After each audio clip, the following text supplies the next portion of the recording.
ধূমপান, মদ্যপান ও মাদক সেবন স্বাস্থ্যের পক্ষে হানিকারক। ইহা বিভিন্ন রোগ ব্যাধির কারণ।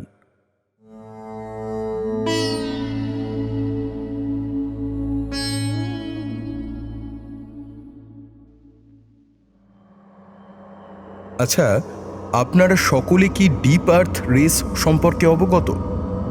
কোল্ড ওয়ারের সময়কাল থেকে পৃথিবীর গভীরে পৌঁছানোর জন্য মানুষের উৎসাহের অন্ত নেই।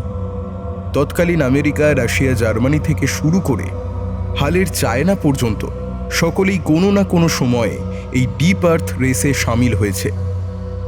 30শে মে 2023 তারিখ থেকে চীনা সরকার একটি আশ্চর্য কাণ্ড শুরু করে। তারা পৃথিবীর গভীরতম গর্তটি সৃষ্টি করার পথে তাদের প্রথম পদক্ষেপটি গ্রহণ করে ওই তারিখে। আমরা যে মুহূর্তে এই অডিও স্টোরিটি তৈরি করছি তখনও এই প্রজেক্টটি কিন্তু চীনের জিনহিয়াং প্রদেশে চলছে। চায়না এই প্রজেক্টে সফল হবে কিনা তার উত্তর সময় দেবে। তবে যদি আপনাদের প্রশ্ন করি, এই মুহূর্তে পৃথিবী পৃষ্ঠে মনুষ্য সৃষ্ট গভীরতম গর্ত কি বলতে পারবেন? জানি অনেকেই হয়তো উত্তরটা জানেন। রাশিয়ায় অবস্থিত কোলা সুপারটিপ বোরহোল মনুষ্য সৃষ্ট পৃথিবীর গভীরতম গর্ত, যার গভীরতা প্রায় 12,000 মিটার। আশা করি এই বিষয়ে সকলেই একমত হবেন যে অতীতের কল্পবিজ্ঞানই ভবিষ্যতের বিজ্ঞান। হালের আর্টিফিশিয়াল ইন্টেলিজেন্স হোক অথবা চালকবিহীন যান কিংবা আমাদের বহুল ব্যবহৃত মোবাইল ফোন অথবা কম্পিউটার, সবই এককালে ছিল নেহাতি কল্পবিজ্ঞানের গল্প। পৃথিবীর গভীরে কি রয়েছে তা জানবার আগ্রহ আজও মানুষের যেমন রয়েছে, আগেও কিন্তু ছিল। এবং সম্ভবত এই আগ্রহ থেকেই 1928 সালে ব্রিটিশ লিবার্টি ম্যাগাজিনে sir Arthur Ignatius Conan Doyle লিখলেন প্রফেসর চ্যালেঞ্জারকে নিয়ে তার কল্পবিজ্ঞানের কাহিনী হোয়েন দ্য ওয়ার্ল্ড স্ক্রিমড। বাংলায় তুলি কলম প্রকাশনীর হাত ধরে মনীন্দ্র দত্তের অনুবাদে 2000 সালে সেই গল্পই প্রকাশ হল ধরিত্রীর আর্তনাদ নাম নিয়ে। আজ সাহিত্য সমাহারের আঙিনায় সেই গল্পই রইল আপনাদের জন্য। আজ শুনবেন স্যার আর্থার কোনান ডয়েলের লেখা হোয়েন দ্য ওয়ার্ল্ড স্ক্রিমড অবলম্বনে মনীন্দ্র দত্তের অনুবাদ ধরিত্রীর আর্তনাদ। আজকের গল্পটি আমরা নিয়েছি তুলি কলম প্রকাশনী থেকে প্রকাশিত মনীন্দ্র দত্ত অনুবাদিত প্রফেসর চ্যালেঞ্জার সমগ্র এই বইটি থেকে। গল্পের মুখ্য ভূমিকায় প্রফেসর চ্যালেঞ্জার ও পিয়ারলেস জোন্স। শুরু হচ্ছে আমাদের আজকের নিবেদন স্যার আর্থার কোনান ডয়েলের লেখা হোয়েন দ্য ওয়ার্ল্ড স্ক্রিমড অবলম্বনে মনীন্দ্র দত্তের অনুবাদ ধরিত্রীর আর্তনাদ।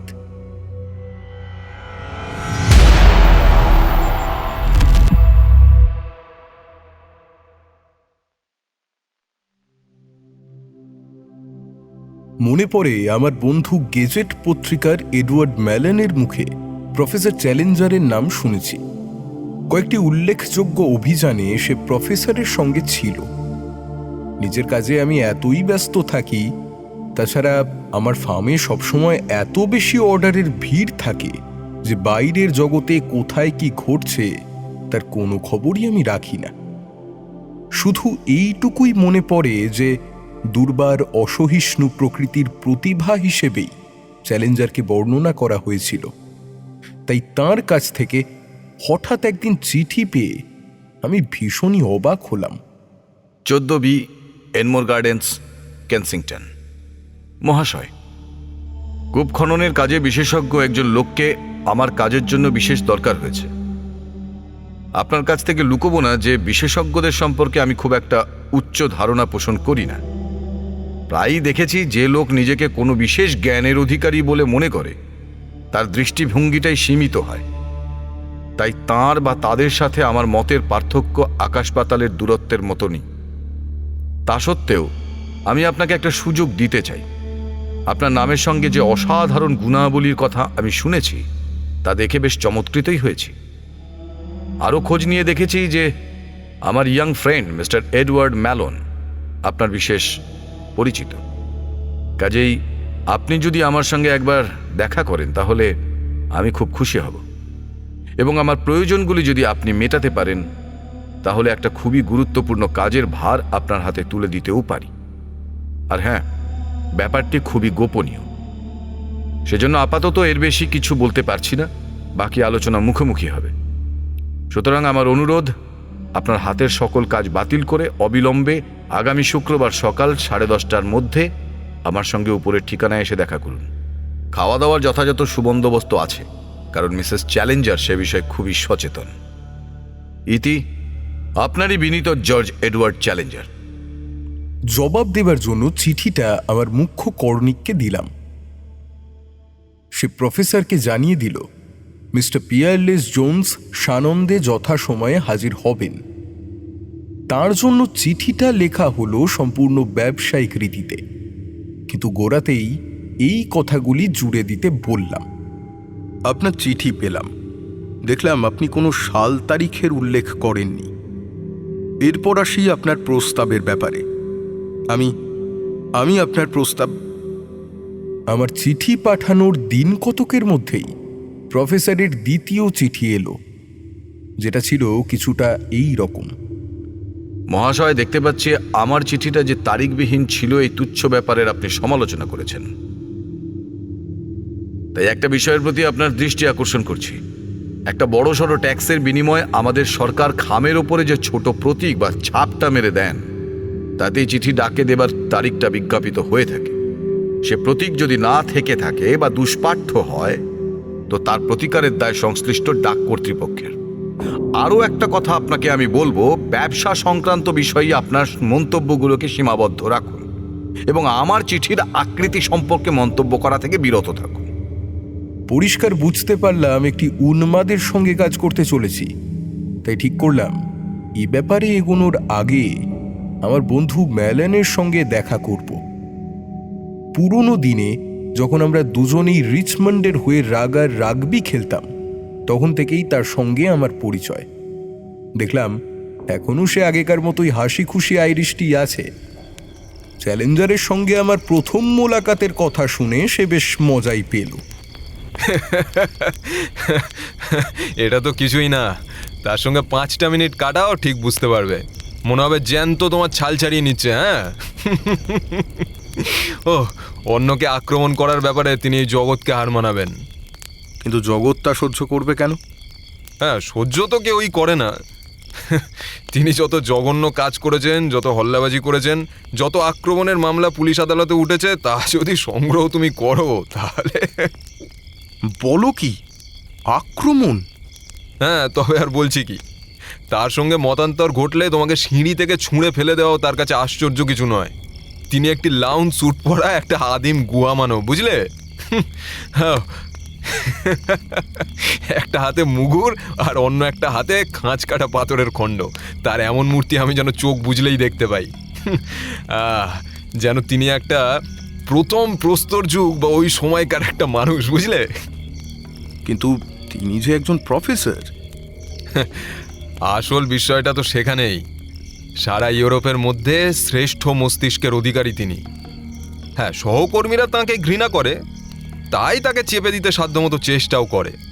কিন্তু মাছ ধরা জাহাজ কি আর বেরেঙ্গারিয়াকে টেনে রাখতে পারে? তাঁদের সম্পূর্ণ উপেক্ষা করে তিনি সশব্দে তাঁর পথে এগিয়ে চলেছেন। তবে তো একটা বিষয় পরিষ্কার হয়ে গেল, তার সঙ্গে কোনো সম্পর্ক এখন আর আমি রাখতে চাই না। তাহলে দেখা করার ব্যাপারটা বরং বাতিল করে দিই। এই খবরদার, তা করো না। ঘড়ির কাঁটায় কাঁটায় সেইখানে হাজির হও, বুঝলে? একদম কাঁটায় কাঁটায়, নইলে পরে তোমাকেই পস্তাতে হবে। পস্তাতে হবে কেন? কেন? তাহলে বলি, শোনো। প্রথমত, বুড়ো চ্যালেঞ্জার সম্পর্কে যে কথাগুলো বললাম তাকে খুব একটা বেশি গুরুত্ব দিও না। যে তার সঙ্গে ঘনিষ্ঠ হয় সেই তাকে ভালোবেসে ফেলে। তিনি আর যাই হোক ক্ষতিকর মানুষ নন। আমার বেশ মনে পড়ে, বসন্ত রোগে আক্রান্ত একটি ভারতীয় ছেলেকে কাঁধে নিয়ে তিনি গ্রামাঞ্চল থেকে মাদিরা নদী পর্যন্ত 100 মাইল পথ হেঁটে গিয়েছিলেন। তিনি সব দিক থেকেই বড়। তার সঙ্গে ঠিক করে চলতে পারলে তিনি তোমাকে কখনো আর যাই হোক আঘাত করবেন না। সে সুযোগ তাকে আমি দেব না। না দিলে বোকামি করবে। দক্ষিণ উপকূলের সুড়ঙ্গ খননের প্রসঙ্গে হেস্টিং ডাউন রহস্যের কথা তুমি শোনোনি না? হেস্টিংস ডাউন রহস্য? একটা কয়লা খনি আবিষ্কারের গুপ্ত কথাটা আমি শুনেছি বটে। হ্যাঁ, সে ইচ্ছা করলে তাও বলতে পারো। কি জানো, প্রফেসর আমাকে বিশ্বাস করেন, তাই তার নির্দেশ ছাড়া আমি কিছুই তোমাকে বলতে পারি না। কিন্তু এই কথাটা বলাই যায়, কারণ সংবাদপত্রে এটা প্রকাশিত হয়েছে। কয়েক বছর আগে বেটারটার নামে এক লোক রাবারের ব্যবসায় প্রচুর টাকা করে তার সমস্ত সম্পত্তি চ্যালেঞ্জারকে দিয়ে গেছেন শুধু একটিমাত্র শর্তে: টাকাটা ব্যয় করতে হবে বিজ্ঞানের স্বার্থে। সে সম্পত্তির পরিমাণ প্রচুর, প্রায় কয়েক লক্ষ টাকা তো হবেই। তখন চ্যালেঞ্জার সাসেক্সের হেস্টিং ডাউনে একটি জমিদারি কিনলেন। টাইম অঞ্চলের উত্তর প্রান্তে অবস্থিত একটি অতি বাজে জমি, অবশ্য পরিমাণে অনেকটা। তারপর সব জমিটা তিনি তার দিয়ে ঘিরে ফেললেন। জমির একেবারে মাঝখানে একটা গভীর খাত ছিল, সেইখানে খনন কার্য শুরু হলো। তিনি ঘোষণা করলেন যে ইংল্যান্ডেও পেট্রোলিয়াম আছে, আর আমি সেটাই প্রমাণ করতে চাই। হ্যাঁ, এরপর সেখানে একটা ছোটোখাটো আদর্শ গ্রাম তৈরি করলেন, ভালোই মায়না দিয়ে কর্মী টর্মী জোগাড় করে একটা উপনিবেশ করলেন। তাদের সকলকেই কথা দিতে হলো যে কেউ মুখ খুলবে না। পুরো অঞ্চলটার মতোই খাতটাকেও কাঁটা তার দিয়ে ঘেরা হলো।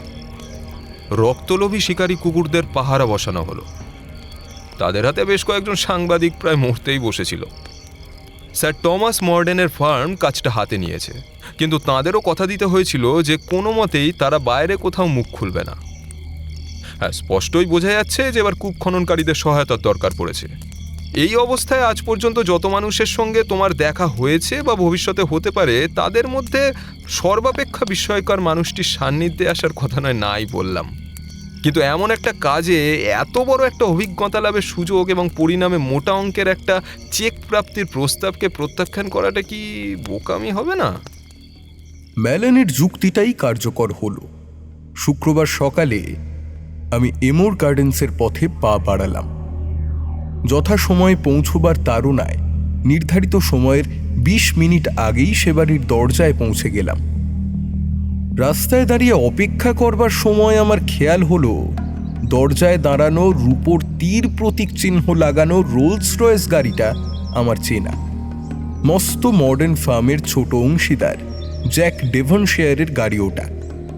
তাকে একজন অত্যন্ত মার্জিত রুচির লোক বলেই জানতাম, তাই তিনি যখন হঠাৎ বেরিয়ে এসে দরজার বাইরে দাঁড়িয়ে ২ হাত আকাশে তুলে অসহিষ্ণু স্বরে বলে উঠলেন, উচ্ছন্নে যাক, ওফ কি বেয়াক্কেলে লোক। তখন সত্যিই আমি অবাক হয়ে গেলাম। এগিয়ে গেলাম তাঁর দিকে। কি ব্যাপার জ্যাক, সকাল সকালই বেশ খিঁচড়ে গেছো মনে হচ্ছে।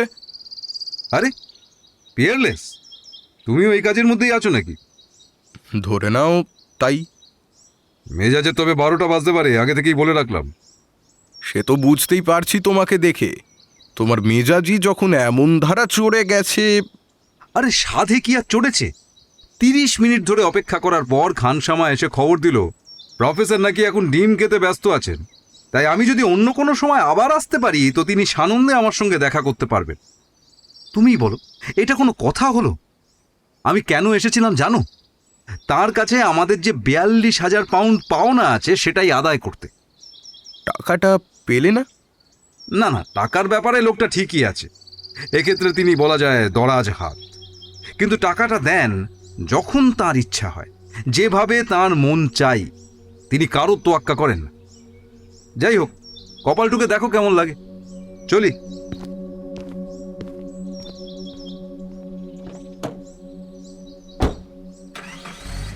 জ্যাক চলে গেল।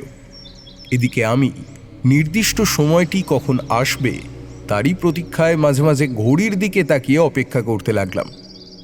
বলতে বাধা নেই, আমি মোটামুটি সুস্থ সবল মানুষ। বেল সাইজ বক্সিং ক্লাবের মিডল ওয়েট প্রতিযোগিতায় রানার আপ। কিন্তু আগে কখনো এত ভয়ে ভয়ে কোনো মিটিংয়ে হাজির হইনি। ভয়টা দৈহিক নয়, কারণ এ বিশ্বাস আমার আছে যে এই উন্মাদ লোকটি যদি আমাকে আক্রমণ করে বসে তাহলে আমি নিজেকে বাঁচাতে পারব। একটা প্রকাশ্য কেলেঙ্কারির ভয় এবং একটি লাভজনক চাকরি হারাবার আতঙ্ক, এই দুয়ের একটা মিশ্র অনুভূতি আমাকে তখন পেয়ে বসেছে। আর বেশি কিছু না ভেবে দরজার দিকে এগিয়ে গেলাম।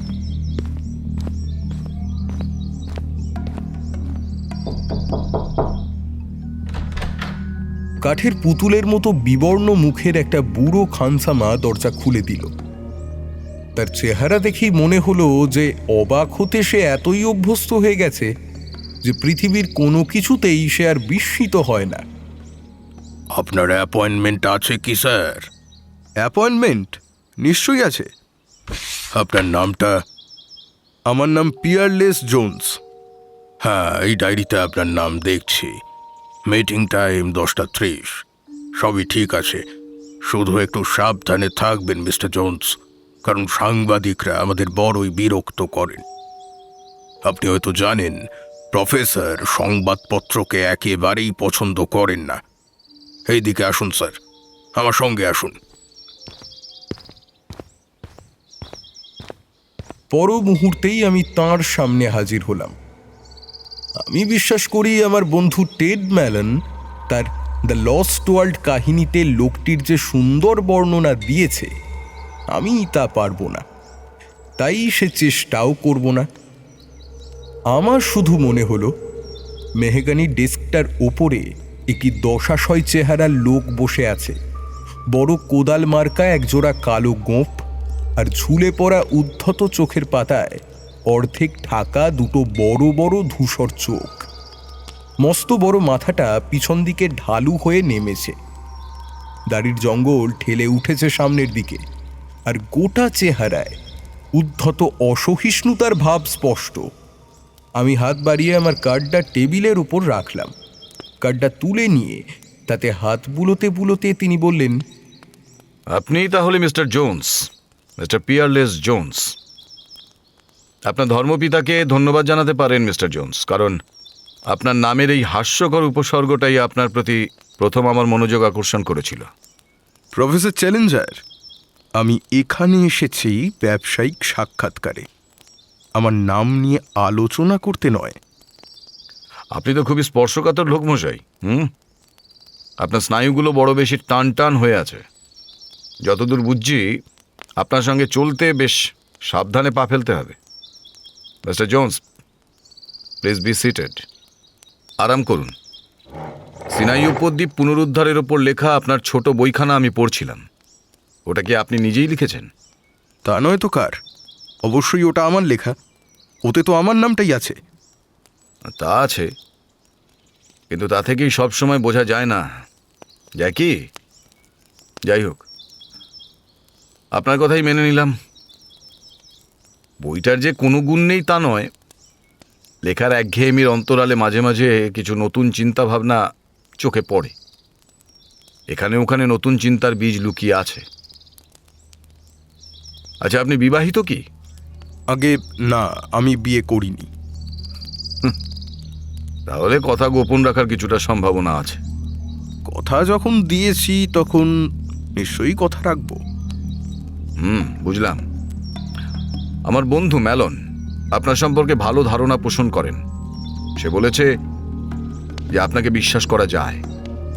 এই বিশ্বাসটাই বড় কথা, কারণ এই মুহূর্তে আমি একটা অন্যতম বড় পরীক্ষায় নেমেছি। পৃথিবীর ইতিহাসে সবচেয়ে বড় পরীক্ষাও বলতে পারেন। তাই তাতে আপনার সহযোগিতা আমি চাই।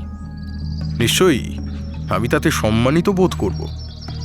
সত্যি এটা একটা বিরাট সম্মান। স্বীকার করছি, আমার এই বিরাট কর্মযজ্ঞে শ্রেষ্ঠ কারিগরি কৌশলের প্রয়োজন যদি না হতো, তাহলে কারোর সঙ্গেই কাজের ভাগাভাগি আমি করতাম না। দেখুন মিস্টার জোন্স, আপনার কাছ থেকে আমার কাজের ব্যাপারটা গোপন রাখবার প্রতিশ্রুতি পেয়েছি বলেই সরাসরি আসল কথায় যেতে চাই। সেটা হলো, এই যে পৃথিবীতে আমরা বাস করি সেটা নিজেই একটা জীব দেহ। আমি বিশ্বাস করি তারও নিজস্ব রক্ত চলাচল, শ্বাস প্রশ্বাস ও স্নায়ুতন্ত্রর ব্যবস্থা আছে। মনে মনে বললাম, লোকটা নির্ঘাত পাগল। ওদিকে প্রফেসর এক মনেই বলে যেতে থাকলেন, বুঝতে পারছি যে আপনার মস্তিষ্ক কথাটা ধরতে পারছে না। ধীরে ধীরে পারবে। একটা জলাভূমি বা ঝোপে ঢাকা প্রান্তর যে কোনো দৈত্যাকার জন্তুর লোমশ অংশের মতো দেখায়। সেটা নিশ্চয়ই আপনি মনে করতে পারেন। সেই সব জমি যে কখনো ওঠে কখনো নামে, সেটা ভাবলেই প্রাণীটির মৃদু শ্বাস প্রশ্বাসের ব্যাপারটা বুঝতে পারবেন। সর্বশেষ আমাদের মতো ক্ষুদ্রকায় প্রাণীরা যাকে ভূমিকম্প ও পৃথিবীর আলোড়ন বলে মনে করে, তার মধ্যে আপনি পাবেন সেই প্রাণীটির নড়াচড়ার প্রমাণ। আচ্ছা, আর আগ্নেয়গিরির ব্যাপারটা কি? সেগুলো তো আপনার শরীরের ঘামাচির মতো। এইসব ভয়াবহ বক্তব্যের জবাব খুঁজতে গিয়ে আমার মাথাটা রীতিমতো ঘুরে উঠল। খানিক চুপ থেকে ফের প্রশ্ন করলাম, আর তাপমাত্রা? এটা কি সত্যি নয় যে যতই নিচে নামা যায় ততই তাপমাত্রা বাড়তে থাকে এবং পৃথিবীর কেন্দ্রস্থলটা তরল অগ্নিপ্রবাহ? না, দেখুন স্যার, কাউন্সিল স্কুলগুলো তো এখন বাধ্যতামূলক। তাই আপনি হয়তো অবগত আছেন যে 2 মেরুতে পৃথিবীটা চাপা। তার অর্থ পৃথিবীর অন্য যে কোনো অংশের চাইতে মেরু অঞ্চলই পৃথিবীর কেন্দ্রস্থলের সবচাইতে নিকটবর্তী। আর তাই আপনি যে উত্তাপের কথা বলছেন তার প্রভাব ওই অঞ্চলের ওপরেই সর্বাপেক্ষা বেশি পড়বার কথা। অবশ্য এই কথা তো সর্বজন বিদিত যে মেরু অঞ্চলের অবস্থা গ্রীষ্মমণ্ডলীয়, তাই নয় কি? পুরো ব্যাপারটাই আমার কাছে সম্পূর্ণ নতুন। তা তো বটেই। যেসব ধারণা সাধারণ মানুষের কাছে নতুন এবং স্বভাবতই যাকে তারা স্বাগত জানাতে পারে না, সেগুলোকে সকলের সামনে তুলে ধরাই তো মৌলিক চিন্তানায়কদের কাজ। আচ্ছা, এটা কি বলুন তো? টেবিল থেকে একটা ছোট জিনিস তিনি তুলে ধরলেন। আমি কিছুক্ষণ সেটার দিকে চেয়ে রইলাম। আমার তো মনে হয় একটা সমুদ্র সজারু। একদম ঠিক, এটা একটা সামুদ্রিক সজারু, একটা সাধারণ প্রাণী। নানা মাপে নানা আকারে প্রকৃতি নিজেকে প্রকাশ করে থাকে। এই সজারুটি পৃথিবীর একটা মডেল স্বরূপ, ঠিক তার প্রতিরূপ। ভালো করে দেখুন, প্রাণীটি মোটামুটি গোলাকার, কিন্তু 2 প্রান্তে চাপা। তাহলে পৃথিবীটাকে একটা প্রকাণ্ড সমুদ্র সজারু হিসেবে কল্পনা করা যেতে পারে। এটা মেনে নিতে আপনার কি আপত্তি আছে? আমার প্রধান আপত্তি, একটা বিতর্কের পক্ষে বিষয়টা অত্যন্ত অবাস্তব, কিন্তু সাহস করে সে কথা বলতে পারলাম না। অপেক্ষাকৃত মোলায়েম কোনো কথা হাতড়াতে লাগলাম। দেখুন, যে কোনো জীবিত প্রাণীরই আহার দরকার। সেখানে আপনার কি মনে হয় পৃথিবী কি খেয়ে তার এত বড় দেহটাকে বাঁচিয়ে রেখেছে? চমৎকার প্রশ্ন, চমৎকার। যেটা স্পষ্ট তাকে আপনি বেশ তাড়াতাড়ি ধরতে পারেন, কিন্তু সূক্ষ্ম জিনিসকে ধরতে আপনার বড় বেশি সময় লাগে। পৃথিবী তার পুষ্টি যোগায় কেমন করে? আরেকবার এই ছোট সজারুটির দিকেই তাকানো যাক। এর চারপাশে যে জল থাকে সেটাই এই ছোট প্রাণীটির নলের ভিতর দিয়ে প্রবেশ করে একে পুষ্টি যোগায়। তাহলে আপনি মনে করেন যে জলই? না স্যার, ইথার। পৃথিবীটা চক্রাকার পথে মহাশূন্যে ঘোরে, আর সেই চলার পথেই ইথার অনবরত পৃথিবীর মধ্যে ঢুকছে আর তাকে প্রাণ শক্তি যোগাচ্ছে। এই ধরনের আরও অনেক পৃথিবী সজারু দলে দলে এই একই কাজ করে চলেছে। বৃহস্পতি, মঙ্গল ও অন্যরা। অবশ্য প্রত্যেকেরই আহার্য সংগ্রহের নিজ নিজ ক্ষেত্র রয়েছে। লোকটা নেহাতি পাগল, কিন্তু তার সঙ্গে তর্ক করা চলে না। আমার নীরবতাকেই তিনি সম্মতি বলে ধরে নিলেন। তাই আমার দিকে তাকিয়ে সদয় ভঙ্গিতে হাসতে লাগলেন তিনি। মনে হচ্ছে আমরা ঠিক পথেই এগোচ্ছি।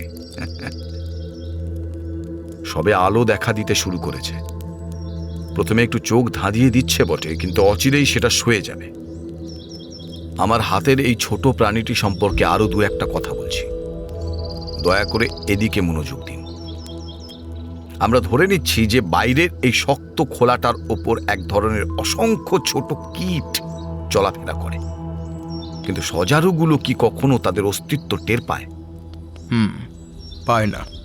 তাহলে তো আপনি এবারে এটাও কল্পনা করতে পারেন যে মানব জাতি কিভাবে পৃথিবীটাকে কাজে লাগাচ্ছে। সে বিষয়ে বিন্দুমাত্র ধারণাও পৃথিবীটার নেই। পুরনো পাত্রের গায়ে যেরকম শামুকরা জমে থাকে, ঠিক তেমনি সূর্যকে পরিক্রমা করে চলার পথে পৃথিবীর বুকে যে সব গাছপালা জন্মেছে এবং ছোট ছোট প্রাণীদের যে বিবর্তন ঘটে চলেছে তার কোনো খবরই পৃথিবীও রাখে না। এই হচ্ছে বর্তমান ব্যবস্থা, আর এটাকেই আমি বদলে দিতে চাই। আপনি বদলে দিতে চান? মানে আমি চাই পৃথিবী জানুক যে অন্তত একজন মানুষ, জর্জ এডওয়ার্ড চ্যালেঞ্জার নামে এক মহান কেউ আছে যে পৃথিবীর কাছে এই ধরনের বার্তা পাঠাতে চাইছে, এই প্রথম। কিন্তু কেমন করে করবেন আপনি এটা? সেখানেই তো কাজের কথা আসছে। এতক্ষণে আপনি ঠিক প্রসঙ্গে এসেছেন। আমার হাতে যে ছোট প্রাণীটি রয়েছে তার প্রতি আবার আপনার মনোযোগ আকর্ষণ করব। এর শক্ত আত্মরক্ষাকারী খোলাটার নিচে রয়েছে যত স্নায়ু ও ইন্দ্রিয় সমূহ।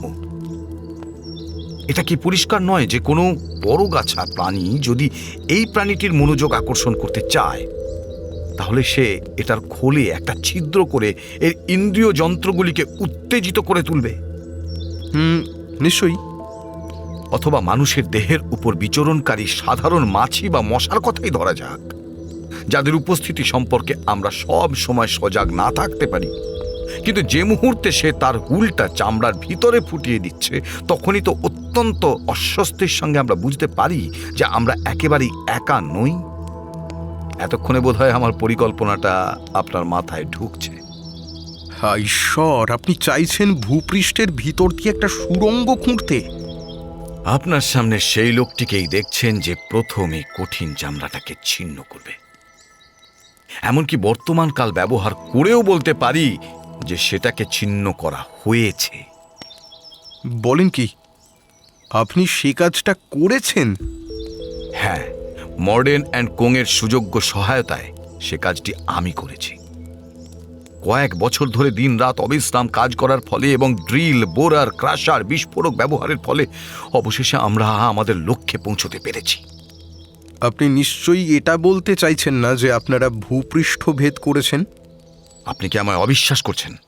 না না, মোটেই তা নয়, কিন্তু আমার সব কথা আপনাকে বিনা প্রশ্নে মেনে নিতে হবে।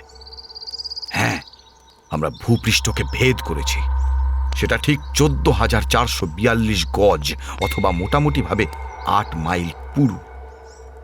আপনি জেনে খুশি হবেন যে এই সুড়ঙ্গ খুঁড়তে গিয়ে এমন সব কয়লা খনি আমরা আবিষ্কার করেছি যার দ্বারা হয়তো একসময় এই কর্মযজ্ঞে সব খরচ উঠে আসবে। আমাদের প্রথম অসুবিধা দেখা দিয়েছিল নিচেকার খড়ির স্তর এবং হেস্টিংস বালুর স্তরে ঝর্ণার জল নিয়ে, কিন্তু সে অসুবিধাকে আমরা জয় করেছি। এবার আমরা শেষ স্তরে এসে পৌঁছেছি, আর সেই শেষ স্তর আর কেউ নয়, সে আপনি মিস্টার পিয়ারলেস জোন্স। আপনি। মস্তিষ্কের যা কাজ সে তো করেছে, এবারে আপনার ভূমিকা পালন করার কথা। আমার কথা বুঝতে পেরেছেন তো? আপনি 8 মাইলের কথা বললেন। আপনি কি জানেন স্যার যে কূপ খননের শেষ সীমা 5,000 ফুট বলে মনে করা হয়ে থাকে? উত্তর সাইলেসিয়াতে একটি সুড়ঙ্গের কথা আমি জানি যেটা 6,200 ফুট গভীর, কিন্তু সেটাকে একটা আশ্চর্য ঘটনা বলে মনে করা হয়। আপনি আমাকে ভুল বুঝছেন মিস্টার পিয়ারলেস। হয় দোষটা আমার বোঝানোর, আর না হয় আপনার মস্তিষ্কের। কূপ খননের সীমা আমার ভালোই জানা আছে। একটা 6 ইঞ্চি মাপের খনন যন্ত্রেই যদি আমার প্রয়োজন মিটত তাহলে আমার এই প্রকাণ্ড সুড়ঙ্গের পেছনে আমি লক্ষ লক্ষ পাউন্ড ব্যয় করতাম না। আমি আপনার কাছে চাই এমন একটা ড্রিল তৈরি করুন যেটা যথাসম্ভব তীক্ষ্ণ ধার হবে, দৈর্ঘ্যে 100 ফুটের বেশি হবে না, আর যেটাকে চালানো হবে বৈদ্যুতিক মোটরের সাহায্যে। ভারী জিনিস দিয়ে চালিত একটা সাধারণ পারকাশন ড্রিল এই সব প্রয়োজন মিটিয়ে দেবে। একটা বৈদ্যুতিক মোটর কেন তাহলে? মিস্টার জোন্স, আমার কাজ হুকুম করা, কারণ দর্শানো নয়। কাজ শেষ হবার আগেই এমনও ঘটতে পারে, আমি বলছি ঘটতে পারে, যে দূর থেকে বিদ্যুতের সাহায্যে ড্রিলটা চালাবার উপর আপনার জীবনটাই নির্ভর করছে। আমার তো মনে হয় এটা করা যাবে। অবশ্যই, নিশ্চয়ই করা যাবে। তাহলে সেটার জন্য প্রস্তুত হন। ব্যাপারটা যে অবস্থায় আছে তাতে এখনই আপনার উপস্থিতিটা দরকারি নয়, কিন্তু আপনি কাজের উদ্যোগ শুরু করে দিতে পারেন। আর আমার কিছু বলার নেই। কিন্তু কি ধরনের মাটির ভিতর দিয়ে ড্রিলটা যাবে সেটা যে আমাকে জানতেই হবে। বালি বা মাটি বা চক, প্রত্যেকের জন্যই আলাদা আলাদা ব্যবস্থা করতে হবে। যদি বলি জেলি, হ্যাঁ, আপাতত আমরা ধরে নেব যে জেলির মধ্যেই আপনাকে ড্রিল করতে হবে। আচ্ছা মিস্টার জোন্স, এবারে কিছু জরুরি কাজে আমাকে মন দিতে হবে। আপনার কাছ থেকে তাই বিদায় নিতে হচ্ছে। মাথা নুইয়ে মুখ ঘোরালাম, কিন্তু দরজায় পা দেবার আগেই কৌতূহল আমাকে পেয়ে বসল। একটা পালকের কলম দিয়ে খসখস শব্দে কাগজের উপর তিনি যেন এর মধ্যেই প্রচণ্ড বেগে কি লিখতে শুরু করেছেন।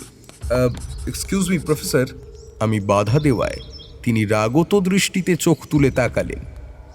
আবার কি? আমি ভাবলাম আপনি চলে গেছেন। দেখুন, আমি আপনাকে শুধু জিজ্ঞাসা করতে চাইছি যে এই রকম একটা অসাধারণ পরীক্ষার উদ্দেশ্যটা কি? ব্যবসার হীন লেনদেন ও ভালো মন্দের ঊর্ধ্বে মনটাকে রাখতে চেষ্টা করুন। আপনার তুচ্ছ ব্যবসায়িক আদর্শকে ঝেড়ে ফেলুন। বিজ্ঞান জ্ঞানের সন্ধানী। জ্ঞান আমাদের যেখানে নিয়ে যায় যাক, তবু তাকেই আমরা অনুসরণ করব। আমরা কি, আমরা কেন, কোথায় আছি, চূড়ান্তভাবে এইসব জানতে পারাটাই কি মানুষের সব আকাঙ্ক্ষার শ্রেষ্ঠ আকাঙ্ক্ষা নয়?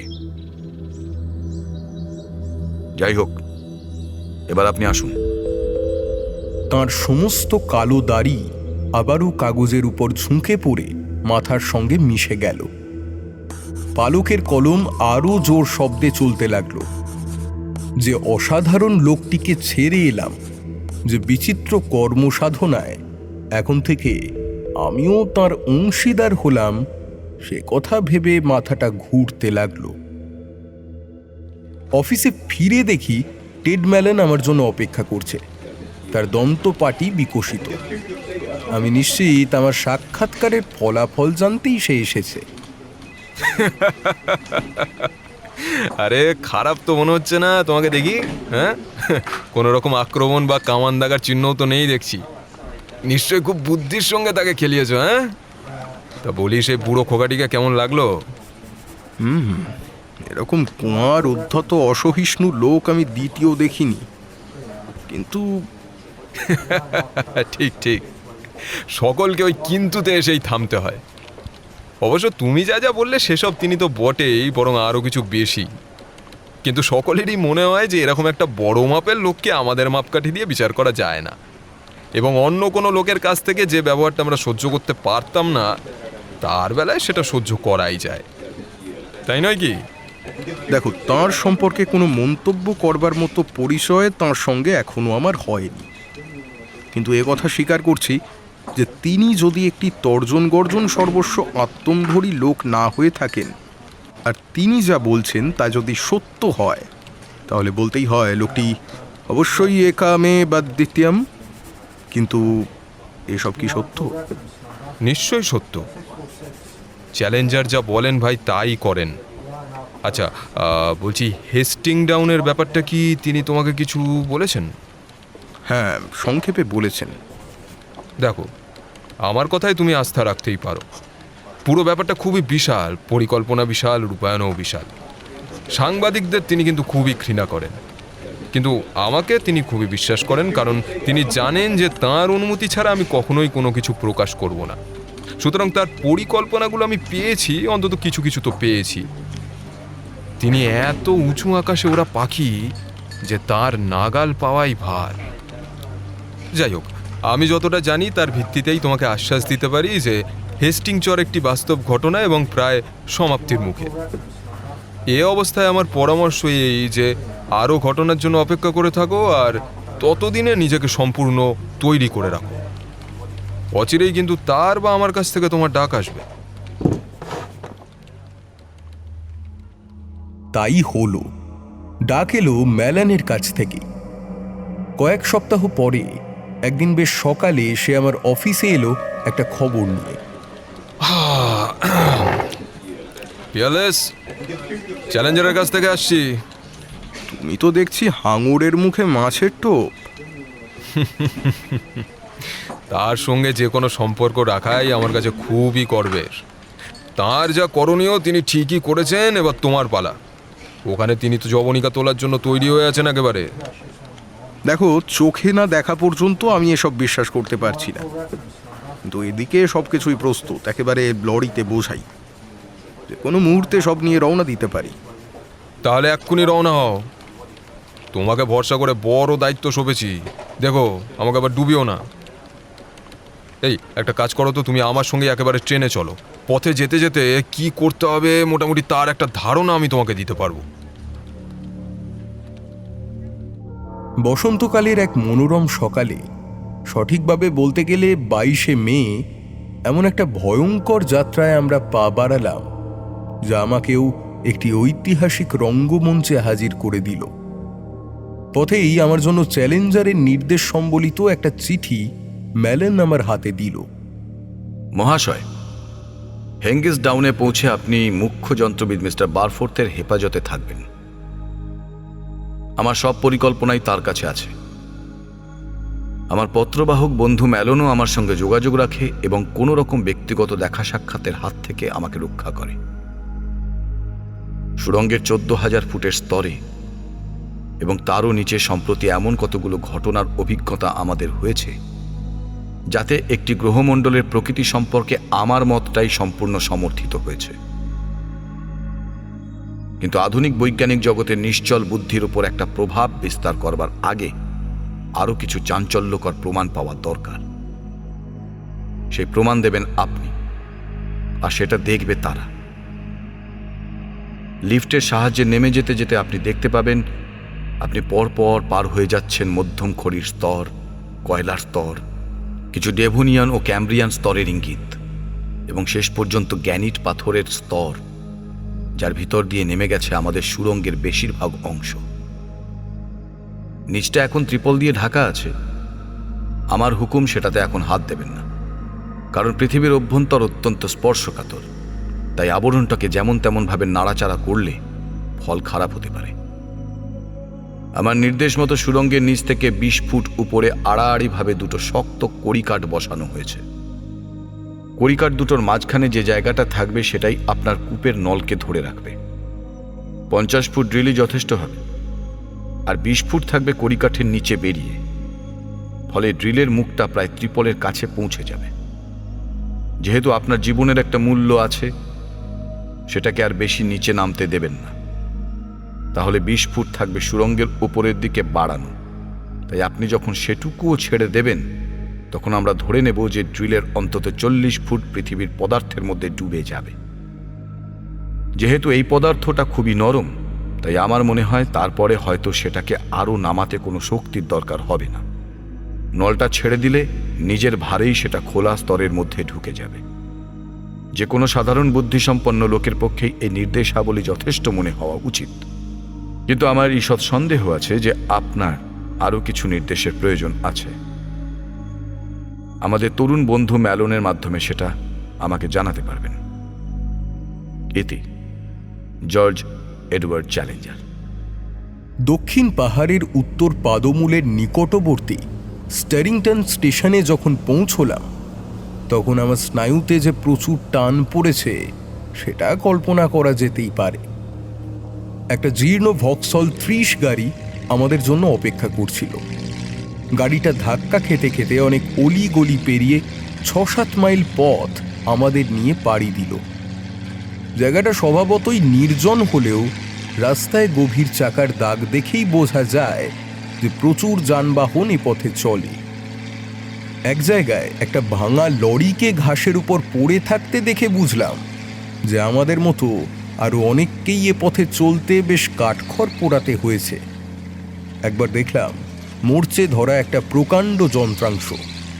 দেখে মনে হলো একটা হাইড্রোলিক পাম্পের ভাল্ব ও পিস্টন ফার্ন গাছের জঙ্গলের ভিতর থেকে মাথা বের করে আছে। ম্যালেন বলল, ওই দেখো চ্যালেঞ্জারের কীর্তি দেখো। বলেছিলেন যন্ত্রটার 1.0 ইঞ্চি নাকি বেমাপ হয়েছে, আর তাই সেটাকে পথের পাশে ওইখানে ফেলে দিয়েছে। দেখো, তারপরই নিশ্চয়ই কেউ না কেউ মামলা করেছিল তার নামে। মামলা? আরে বাবা, তাহলে তো আমাদের নিজেরই একটা আদালত বসাতে হয়। এমনিতেই আমাদের যত মামলা হয় তাতে একজন জজ সারা বছর ব্যস্তই থাকেন। সরকারেরও সেই রকম অবস্থা। চ্যালেঞ্জার কাউকে তোয়াক্কা টোয়াক্কা করে না। ও, এসে গেছি, ওই দেখো। আরে জেকিন্সে, চিন্তা নেই, তুমি নিশ্চিন্তে আমাদের ভেতরে ঢুকতে দিতে পারো। সামনে তাকিয়ে দেখি একটা প্রকাণ্ড লোক আমাদের গাড়িতে উঁকি ঝুঁকি মারছে, তার মুখে সন্দেহের ভ্রুকুটি। আমার সঙ্গীকে চিনতে পেরে সে শান্ত হয়ে স্যালুট করল। ঠিক আছে মিস্টার ম্যালন, আমি ভেবেছিলাম আমেরিকান অ্যাসোসিয়েটেড প্রেসের কেউ। ও, তারা এসেছিল বুঝি? হ্যাঁ, আজ আর কাল এসেছিল দ্য টাইমস। অফ, তারা তো একেবারে মৌমাছির মতো ভিড় করেছে। আর ওই দেখুন। অনেক দূরে আকাশপটে একটা বিন্দুর দিকে আঙুল বাড়িয়ে লোকটা বলল, ওই যে চকচক করছে, ওটা শিকাগো ডেইলি নিউজের টেলিস্কোপ। ওরা সবাই দেখছি এখন আমাদের নিয়েই আছে।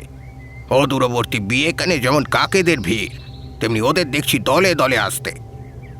দুর্ভেদ্য কাঁটাতারের বেড়ার ফটক পার হয়ে ভেতরে ঢুকতে ঢুকতে ম্যালন বলল, বেচারা সাংবাদিকদের দল, আমিও তো ওদেরই একজন, তাই ওদের অবস্থাটা ভালোই বুঝতে পারি। ম্যালন, টেড ম্যালন, এদিকে, এইদিকে। পেছন থেকে কেউ একটা ম্যালনের নাম ধরে ডাকছে শুনতে পেয়ে ঘাড় ফিরিয়ে তাকিয়ে দেখি মোটর বাইকে চেপে সদ্য আগত একটি বেঁটে খাটো মোটা লোকের গলা ফটকরক্ষীর হারকিউলিসের মতো কবজিতে বাঁধা পড়ে ছটফট করছে। এই, আমাকে যেতে দাও, গায়ে হাত দেবে না একদম বলে দিচ্ছি। সরো বলছি। ম্যালন, তোমাদের এই লোকটা আমাকে বাধা দিচ্ছে, বারণ করো কিন্তু। ওকে ছাড়ো জেনকিন্স, ওকে ছেড়ে দাও, উনি আমার বন্ধু। আর শোনো শোনো, তুমি বা এখানে এসেছো কেন? তোমার চড়ে বেড়াবার জায়গা তো ফ্লিট স্ট্রিট, সাসেক্সের জঙ্গল তো নয়। হে, আমি কি জন্য এসেছি সেটা তুমি ভালো করেই জানো। হেস্টিংস চরের উপর একটা গল্প লিখবার ভার পড়েছে আমার উপরে, আর সেটা না লিখে আমি বাড়ি ফিরতে পারবো না। আমি খুব দুঃখিত রয়, এখান থেকে তুমি কিছুই পাবে না। কাঁটাতারের ওপাশেই তোমাকে থাকতে হবে, আর তার বেশি যদি তুমি কিছু চাও, প্রফেসর চ্যালেঞ্জারের সঙ্গে দেখা করে তার অনুমতি নিয়ে এসো। গিয়েছিলাম, আজ সকালেই গিয়েছিলাম। কি বললেন জানো? আমায় নাকি জানালাতেই ছুঁড়ে ফেলে দেবেন। তারপর তুমি কি বললে? আমি বললাম, দরজাটা কি দোষ করলো বলেই দরজা দিয়ে কেটে পড়লাম। বুঝিয়ে দিলাম যে দরজাটা ঠিকই আছে। এখন তর্কের সময় নয়, সোজা বেরিয়ে এলাম। লন্ডনে এক দাড়িওয়ালা এশিরীয় ষাঁড়, আর এখানে এই ঠগি। সে তো আমার সেলুলারটাকেই নষ্ট করে দিয়েছে। আচ্ছা সঙ্গী জুটিয়েছ বটে টেড ম্যালন। তোমাকে না না না না রয়, আমি তোমাকে কোনো রকম সাহায্য করতে পারছি না, পারলে নিশ্চয়ই করতাম। ফ্লেট স্ট্রিটে সকলে বলে তোমাকে কেউ কখনো মারতে পারেনি, কিন্তু এখানে এসে মার খেলে তুমি। হ্যাঁ, তুমি অফিসে ফিরে যাও রয়, গিয়ে কিছুদিন অপেক্ষা যদি করতে পারো, তাহলে আশা করছি বুড়োর অনুমতি পাওয়া মাত্রই আমি তোমাকে কিছু খবর দিতে পারবো। আচ্ছা, বলছি ভেতরে যাওয়ার কি কোনো উপায় নেই? পার্থিব কোনো উপায় নেই।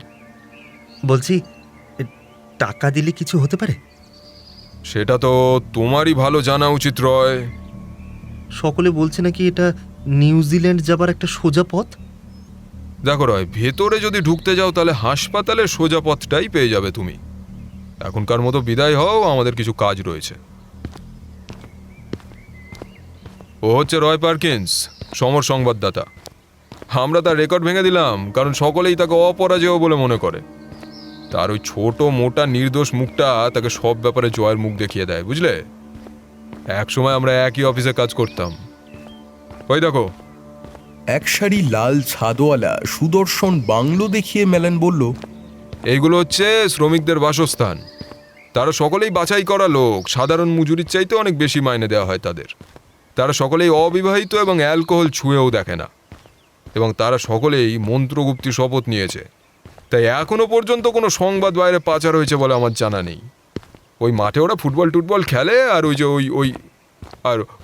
ওই অ্যাক্টের বাড়িটা তাদের লাইব্রেরি ও বিনোদন কক্ষ। বুড়ো যে খুব ভালো সংগঠক সেটা কিন্তু জোর দিয়েই বলতে পারি। হ্যালো, এই যে ইনি হচ্ছেন মিস্টার বারফোর্থ, আমাদের ভারপ্রাপ্ত মুখ্য যন্ত্রবিদ। আমাদের কথার মাঝখানে একটা ঢ্যাঙা শুঁটকো বিষমদর্শন মানুষ আমাদের সামনে এসে দাঁড়ালো। তার সারা মুখে উদ্বেগের ছায়া সুস্পষ্ট। হ্যালো, আমি বারফোর্থ। আশা করি আপনি সেই কূপ খননকারী যন্ত্রবিদ। আমাকে আগেই বলা ছিল যে আপনি আসবেন। আপনি আশায় আমি খুশি হয়েছি। বলতে বাধা নেই, এই কাজের দায়িত্ব আমার স্নায়ুর ওপর বড় বেশি চেপে বসেছে। আমরা তো কাজ করেই চলেছি, কিন্তু ঠিক পরেই কি যে পেয়ে যাব, খড়িগোলা জলের ঝর্ণা, না কয়লার স্তর, না পেট্রোলিয়ামের ছোট ধারা, অথবা নরকের আগুনের ছোঁয়া, তার কিছুই জানি না।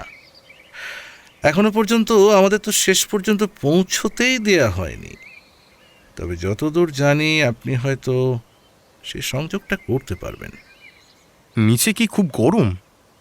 তা বেশ গরম, অস্বীকার করব না। তবে বায়ু চাপ ও আবদ্ধ জায়গার কথা চিন্তা করলে খুব বেশি গরম হয়তো নয়। অবশ্য বাতাস চলাচলের ব্যবস্থাটা খারাপ। আমরা পাম্প করে বাতাস নিচে পাঠাই, কিন্তু এক শিফটে কেউ 2 ঘন্টার বেশি কাজ করতে পারে না। ছেলেরা কিন্তু কাজ করতে অনিচ্ছুক নয়।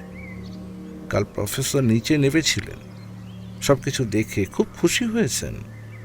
লাঞ্চে আমাদের সঙ্গে যোগ দিন, তাহলে নিজেই সব দেখতে পাবেন। খুব দ্রুত খাওয়া দাওয়া সেরে নিলাম সকলে। তারপর ম্যানেজার আমাদের সবকিছু ঘুরিয়ে ঘুরিয়ে দেখালেন। ইঞ্জিন ঘর ও সেখানকার জিনিসপত্র, এবং বাইরে ঘাসের উপর ইতস্তত ছড়ানো অব্যবহৃত যন্ত্রপাতির নানা ভাঙাচোরা অংশের স্তূপ। একপাশে খোলা অবস্থায় পড়ে আছে একটা প্রকাণ্ড অ্যারেল বা জলচালিত শাবল। এটার সাহায্যেই কাজের শুরুতে খুব তাড়াতাড়ি খননের কাজ করা হয়েছিল। তার পাশেই রয়েছে আর একটা বড় ইঞ্জিন, তারপর লোহার খাঁচা বাঁধা ইঞ্জিন, পরপর লোহার খাঁচা বাঁধা একটা লম্বা ইস্পাতের দড়িকে এটার সাহায্যেই চালানো হয়। আর এই খাঁচায় ভরে সুড়ঙ্গের নানা স্তর থেকে আবর্জনা স্তূপ উপরে তুলে ফেলা হয়। পাওয়ার হাউসের মধ্যে রয়েছে বেশ কয়েকটি এশার উইস টারবাইন, যেগুলির হর্স পাওয়ার এত বেশি যে মিনিটে 140 পাক ঘুরতে পারে, এবং হাইড্রোলিক অ্যাকিউমুলেটরকে এমনভাবে চালাতে পারে যাতে প্রতি বর্গ ইঞ্চিতে 1400 পাউন্ড চাপ সৃষ্টি হয়ে 3 ইঞ্চি পাইপ বেয়ে সুড়ঙ্গের নিচে নেমে 4-4টি পাথর কাটা ড্রিলকে চালাতে পারে। ইঞ্জিন হাউসের ঠিক গায়েই মাথা তুলে দাঁড়িয়ে আছে বিদ্যুৎ ঘর, আর ঠিক পরেই রয়েছে 200 হর্স পাওয়ারের আরেকটি বাড়তি টারবাইন। সেটার দ্বারা চালিত হয়ে একটি 10 ফুট পাখার হাওয়া 12 ইঞ্চি পাইপ বেয়ে সুড়ঙ্গের একেবারে নিচে, যেখানে কাজ চলছে, সেখানে নেমে যায়। বারফোর্থ আমাদের ঘুরিয়ে ফিরিয়ে এইসবই দেখাচ্ছিল। ঠিক তখনই কিসের একটা শব্দ হতেই আমরা সবাই সেদিকে ফিরে তাকালাম।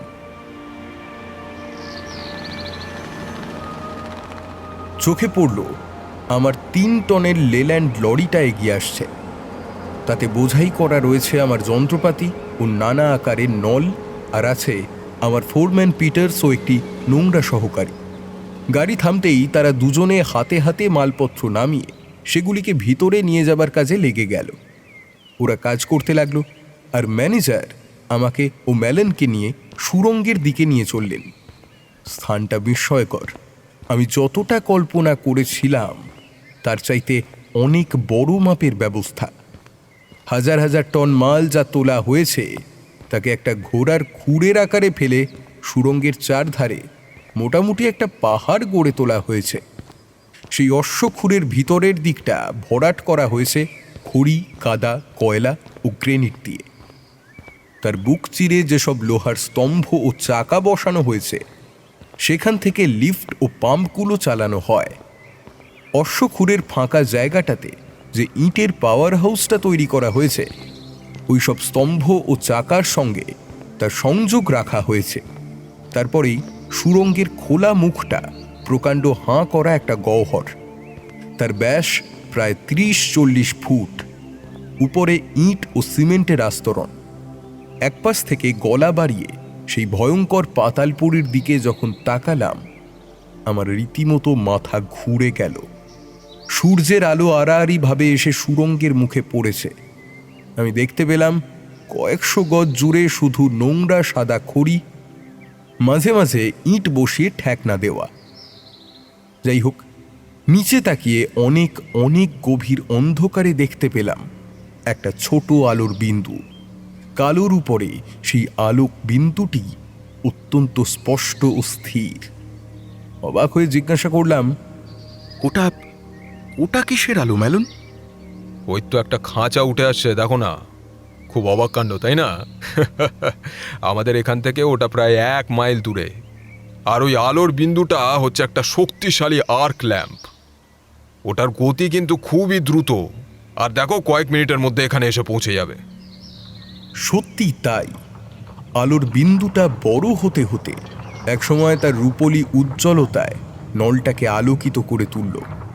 তার চোখ ধাঁধানো দীপ্তি থেকে চোখ সরিয়ে নিতে বাধ্য হলাম। এক মুহূর্ত পরেই লোহার খাঁচাটা ল্যান্ডিংয়ে এসে সশব্দে থেমে গেল, আর 4টি লোক তার ভিতর থেকে হামাগুড়ি দিয়ে বেরিয়ে প্রবেশপথের দিকে এগিয়ে গেল। অতটা নিচে নেমে 2 ঘন্টা শিফটে কাজ করাটা ইয়ার্কির ব্যাপার মোটেই নয়। এই, তোমার তো মালপত্র কিছু তো হাতের কাছেই আছে। এই, আমার মনে হয় আমাদের একবার নিচে নেমে যাওয়াটাই ভালো হবে, বুঝলে? তাহলে নিজের চোখে সমস্ত পরিস্থিতিটা দেখে তুমি বুঝে নিতে পারবে। ইঞ্জিন ঘরের লাগোয়া একটা ঘর ছিল, সে আমাকে সেখানে নিয়ে গেল। হালকা তসরের তৈরি কতকগুলি স্যুট দেওয়াল থেকে ঝুলছিল। মেলানের দেখা দেখি আমিও গা থেকে সব পোশাক খুলে ফেলে সেখান থেকে একটা স্যুট নামিয়ে পরে নিলাম। সেই সঙ্গে রবার সোলের একজোড়া চটিও পরলাম। আমার আগেই মেলানের পোশাক পরা হয়ে গিয়েছিল। সে সাজঘর থেকে বেরিয়ে গেল। কিছুক্ষণ পর বাইরে থেকে কিছু চিৎকার চেঁচামেচির আওয়াজ আমার কানে এলো, যেন 10টা কুকুর একসঙ্গে লড়াই শুরু করে দিয়েছে। ছুটে বাইরে গিয়ে দেখি যে লোকটি আমার সঙ্গে আনা নলগুলো সাজিয়ে রাখছিল তাকে জড়িয়ে ধরে মেলান মাটিতে গড়াগড়ি খাচ্ছে। লোকটি বেপরোয়াভাবে একটা জিনিস চেপে ধরে আছে, আর আমার বন্ধুটি তার কাছ থেকে সেটা ছিনিয়ে নেওয়ার চেষ্টা করছে। কিন্তু মেলানের গায়ের জোর অনেক বেশি। লোকটার হাত থেকে জিনিসটা ছিনিয়ে নিয়ে সে মাটিতে ওটাকে আছড়ে ফেলে পা দিয়ে ভাঙতে লাগলো। হতবাক হয়ে তাকিয়ে দেখি জিনিসটা একটা ফটো তোলার ক্যামেরা। লোকটা রেগে মেগে উঠে দাঁড়ালো। এটা কি করলে টেড ব্যালন? এটা আমার নতুন ক্যামেরা ছিল। 10 গিনি দাম দিয়ে 5 দিন আগেই কিনেছিলাম এটা। উপায় ছিল না রয়। তোমাকে আমি ছবি তুলতে দেখেছি, আর এই অবস্থায় আমার এইটাই করণীয় ছিল। এবার আমার আর এক দফা অবাক হওয়ার পালা। লোকটা কোনো পরিচারক নয়, সে ওই একটু আগে দেখা সাংবাদিকটা। আরে, তুমি আমার লোকজনের সঙ্গে ভিড়ে গেলে কেমন করে? ব্যবস্থা করে নিতে হয়, কিন্তু তা বলে তোমার ফোরম্যানকে দোষী ভেবো না। সে ভেবেছিল ওটা একটা বাজে মাল। তার সাহায্যেই পোশাক জোগাড় করে ভিতরে ঢুকে পড়েছি। এখনই বেরিয়ে যাও রয়। তর্ক করে কোনো লাভ নেই, কারণ চ্যালেঞ্জার এখানে থাকলে তোমার ওপর কুকুর লেলিয়ে দিত। ও গর্তে তো আমিও ঢুকেছিলাম এক সময়, তাই তোমার ওপর বেশি কঠোর হব না। কিন্তু এখন আমি এখানকার রক্ষাকারী কুকুর। যেমন ঘেউ ঘেউ করতে পারি, তেমন কামড়াতেও পারি। শোনো, সোজা বেরিয়ে যাও এখান থেকে। তাগরাই চেহারার দুজন মজুর এসে রয়কে উঠোন থেকে সরিয়ে নিল। তাকিয়ে দেখি আমার ফোরম্যান তার সকল সহকারী তথা রয়কে নিয়ে আগেই আমার যন্ত্রপাতি, বেলবক্স, ক্রুজফুট, ভি ড্রিল, ডান্ডা এবং মাপযন্ত্র দিয়ে জায়গাটাকে বোঝাই করে ফেলেছে। আমি সেসব আরেকবার চেক করতেই যাচ্ছিলাম, কিন্তু মেলান পিরাপিরি করতে লাগলো। ওসব থাক, আগে আগে নিচে নেমে চলো। আমরা ইস্পাতের জাফরি কাটা খাঁচায় ঢুকে পড়লাম এবং মুখ্য যন্ত্রবিদের সঙ্গে তীরের মতো পৃথিবীর পাকস্থলিতে ঢুকে গেলাম। সুড়ঙ্গের গা কেটে নিজস্ব পরিচালন কেন্দ্র সমন্বিত অনেকগুলি অটোমেটিক লিফট বসানো হয়েছে। লিফটগুলো অত্যন্ত দ্রুত গতিসম্পন্ন। ব্রিটিশ লিফটের মতো সোজা নেমে যাওয়ার পরিবর্তে এই লিফটে চড়লে একটা নিম্নগতি রেল ভ্রমণের অভিজ্ঞতা হয়। খাঁচাগুলি জাফরি কাটা এবং আলোকোজ্জ্বল, ফলে যে ভিন্ন ভিন্ন স্তর পেরিয়ে আমরা নামতে লাগলাম সেগুলো বেশ ভালোভাবেই দেখতে পেলাম। বিদ্যুৎ গতিতে নিচে নামতে থাকলেও প্রতিটি স্তর আমার চেতনায় দাগ কেটে বসল। অগভীর খড়ির স্তর, কফি রঙের হেস্টিং স্তর, হালকা অ্যাশবার্নহাম স্তর, কালো অঙ্গার মিশ্রিত কাদা, তারপর বৈদ্যুতিক আলোয় ঝিকমিক করা স্তরের পর স্তর, ঝকঝকে কালো কয়লা, আর মাঝে মাঝেই কাদার একটা করে বৃত্ত। এখানে ওখানে কিছু ইটের দেওয়াল তোলা হয়েছে। কিছু নীতি হিসেবে সুড়ঙ্গটা স্বয়ং সম্পূর্ণ। এটাকে গড়ে তুলতে যে প্রচণ্ড পরিশ্রম ও যান্ত্রিক কুশলতা প্রয়োজন হয়েছে তা সত্যিই বিস্ময়কর। তারপরই আমরা হুশ করে পৌঁছে গেলাম একেবারে আদিম গ্র্যানিট স্তরে। সেখানে আগ্নেয় শিলাখণ্ডগুলো এমনভাবে ঝিকমিক করছে যেন কালো দেওয়ালের গায়ে হীরের কুঁচি বসিয়ে দেওয়া হয়েছে। নিচে আরও নিচে নামতে লাগলাম। এত নিচে কোনো মানুষ কোনোদিন নামেনি। প্রাচীন পাথরগুলোর কি বিচিত্র বর্ণ সমারোহ! গোলাপি রঙের খনিজ পাথরের একটা চওড়া স্তরের উপর আমাদের শক্তিশালী আলো পড়ে সেটা যেরকম অপার্থিব সৌন্দর্যে ঝলমল করছিল তার কথা আমি কোনোদিনও ভুলতে পারবো না। স্তরের পর স্তর, লিফটের পর লিফট পার হয়ে চলেছি। বাতাস ক্রমেই ঘন ও গরম হয়ে উঠছে। একসময় হালকা তসরের পোশাকও অসহ্য হয়ে উঠল। রাবার সোলের চটির মধ্যে ঘাম ঝরে পড়তে লাগলো। অবশেষে যখন মনে হচ্ছিল যে এই অবস্থা আর সহ্য করতে পারবো না, ঠিক তখনই লিফটটা থেমে গেল। পাথরের গায়ে কেটে গড়া একটা গোল প্ল্যাটফর্মে আমরা নেমে পড়লাম। লক্ষ্য করলাম নামতে নামতেই ম্যালন চারিদিকের দেওয়ালের দিকে সন্দেহজনক চোখে তাকাচ্ছে। তাকে অত্যন্ত সাহসী লোক বলে না জানলে হয়তো বলতাম যে তাকে খুবই ভীত মনে হচ্ছিল। কাছাকাছি পাথরের উপর হাত বুলিয়ে মুখ্য যন্ত্রবিদ বললেন, কিরকম অদ্ভুত দেখতে। আলোটা ধরে তিনি যেটা দেখালেন সেখানে একটা বিচিত্র চটচটে কাদার স্বর পড়ে চকচক করছে। এখানে কেমন যেন একটা কম্পন অনুভূত হচ্ছে।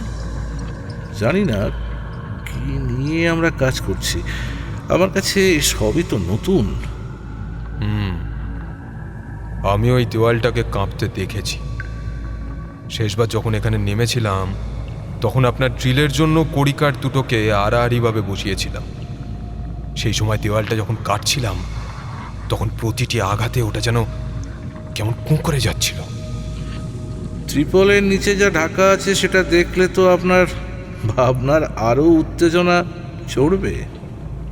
এতক্ষণ পর্যন্ত যত অবাক করা বস্তু দেখলেন সেগুলোকে পেরিয়েও এমন একটা জিনিস আমরা পেয়েছি সেরকমটা পৃথিবীতে আর কোথাও নেই। আমার এখনো কানে বাজে। প্রফেসর বলেছিলেন, ওটাকে ঢেকে দাও, স্পর্শ করো না। তার কথা মতোই ওটা ত্রিপল দিয়ে ঢেকে দেওয়া হয়েছে। সেই থেকে ওইভাবেই আছে। আচ্ছা, সেটা কি আমরা একবার দেখতে পারি? প্রফেসরের কথা অমান্য করাটা ঠিক নয়। লোকটি সাংঘাতিক চতুর।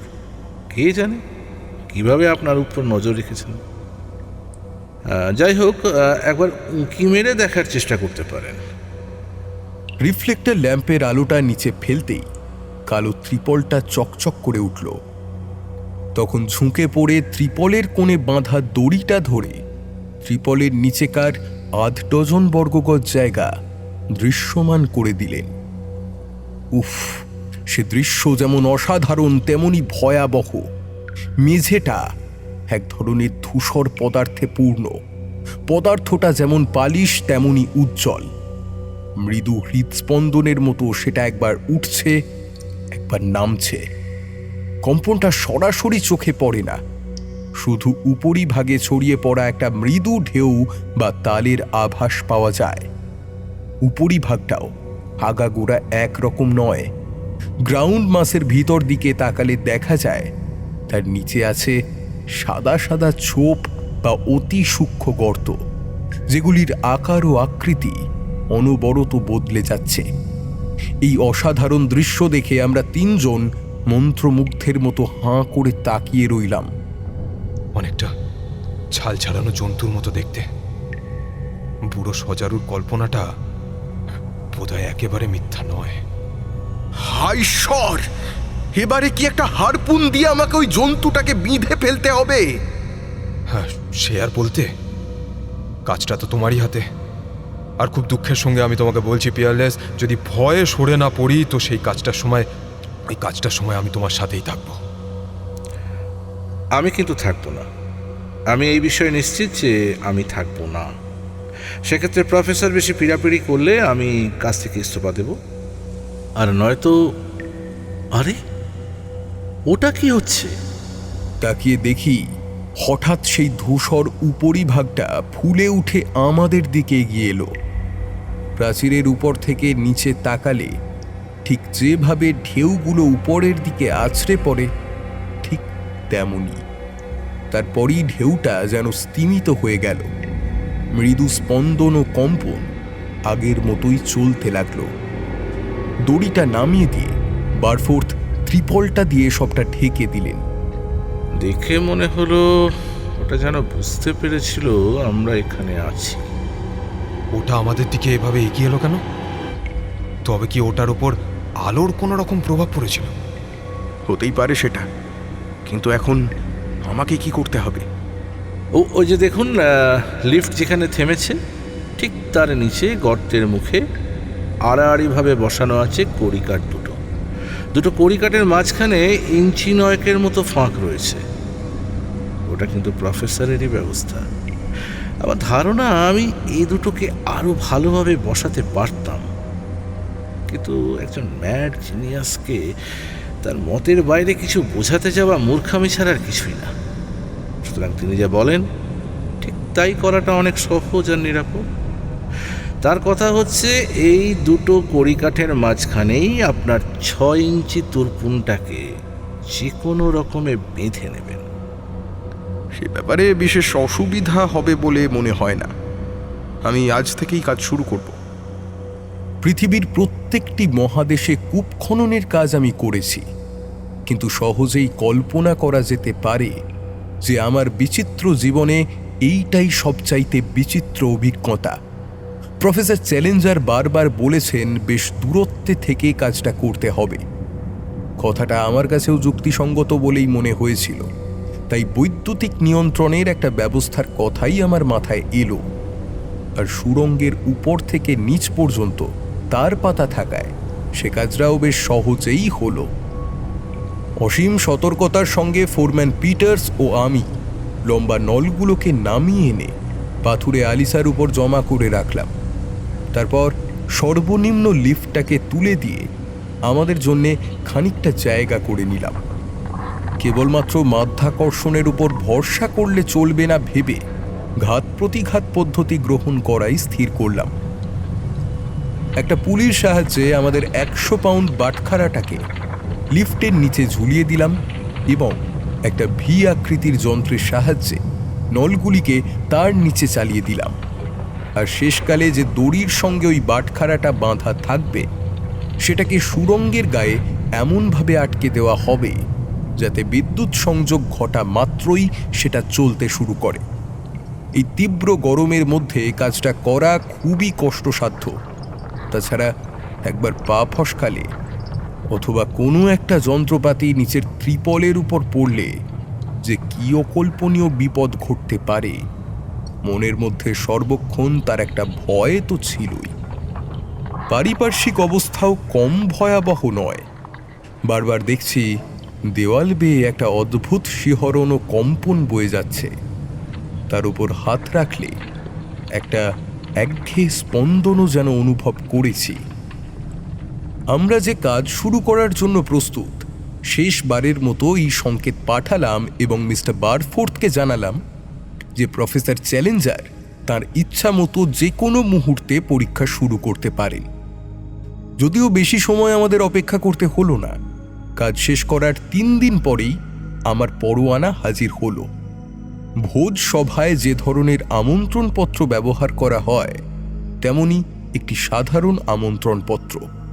তাতে লেখা, প্রফেসর জি.ই. চ্যালেঞ্জার, 21শে জুন মঙ্গলবার সকাল 11:30টার সময় জড়বস্তুর ওপর মনের উল্লেখযোগ্য জয়লাভকে প্রত্যক্ষ করতে মিস্টার জোন্সকে উপস্থিত থাকতে অনুরোধ করছি। হ্যাঙ্গিস চর, স্থান সাসেক্স। 10:05 ভিক্টোরিয়া থেকে বিশেষ ট্রেন ছাড়বে। যাত্রীরাই নিজেদের ভাড়া দেবেন। পরীক্ষা কার্যের পর জলযোগের ব্যবস্থা থাকবে কিনা সেটা অবস্থার উপর নির্ভর করবে। স্টেশন স্টোরিংটন। দেখলাম মেলানো এই রকম চিঠি পেয়ে মুচকি মুচকি হাসছে। আমাদের কাছে এটা পাঠানো তো নিরর্থক। যাই ঘটুক না কেন আমাদের তো সেইখানেই থাকতে হবে। কিন্তু একটা কথা তোমাকে আমি বলছি, সারা লন্ডনে কিন্তু হইচই পড়ে গিয়েছে।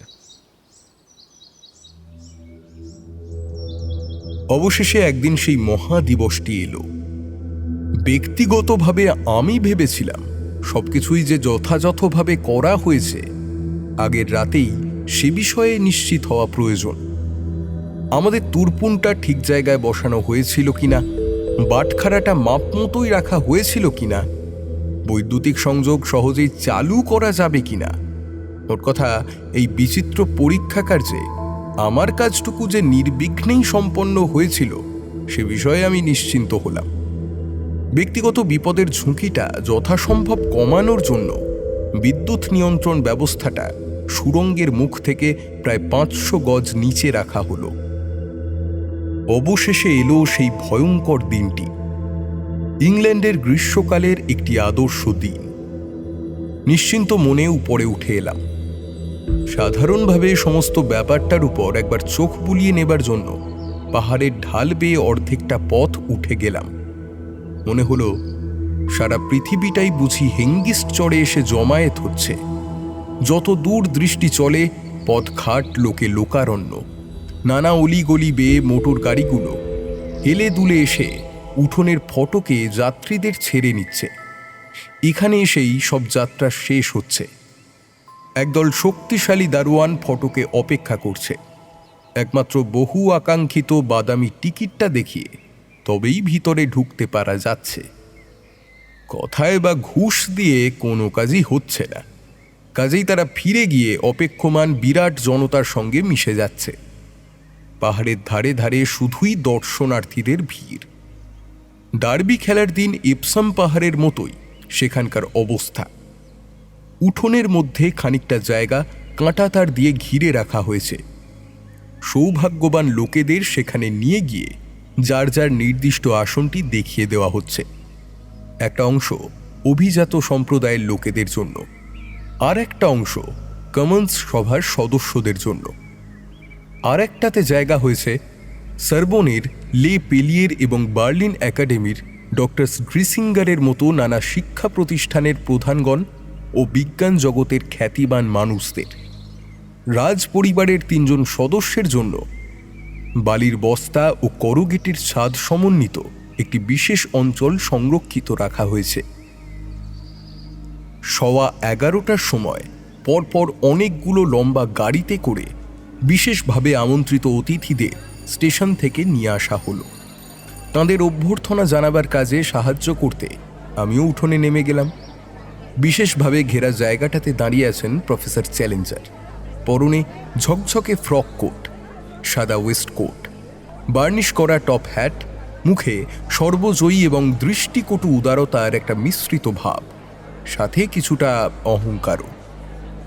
অতিথিদের নিজ নিজ স্থানে বসিয়ে দেবার কাজে তিনি সাহায্য করছিলেন। তারপর সমবেত সকলের ভিতর থেকে নির্বাচিত সুধীজনকে সঙ্গে নিয়ে সুবিধা মতো একটা ছোট পাহাড়ের চূড়োয় উঠে তিনি চারিদিকে তাকাতে লাগলেন, যেন একটা সভাপতি সমবেত সকলের সহর্ষ অভ্যর্থনা প্রত্যাশা করছেন। কিন্তু সেরকম কিচ্ছু না ঘটায় তিনি নিজের বিষয়বস্তুর মধ্যেই ডুব দিলেন। ঘেরা জায়গাটার দূরতম প্রান্ত পর্যন্ত তাঁর কণ্ঠস্বর গমগম করতে লাগল। ভদ্র মহোদয়গণ, এই অনুষ্ঠানে ভদ্র মহিলাদের অন্তর্ভুক্ত করার কোনো প্রয়োজন আমার নেই।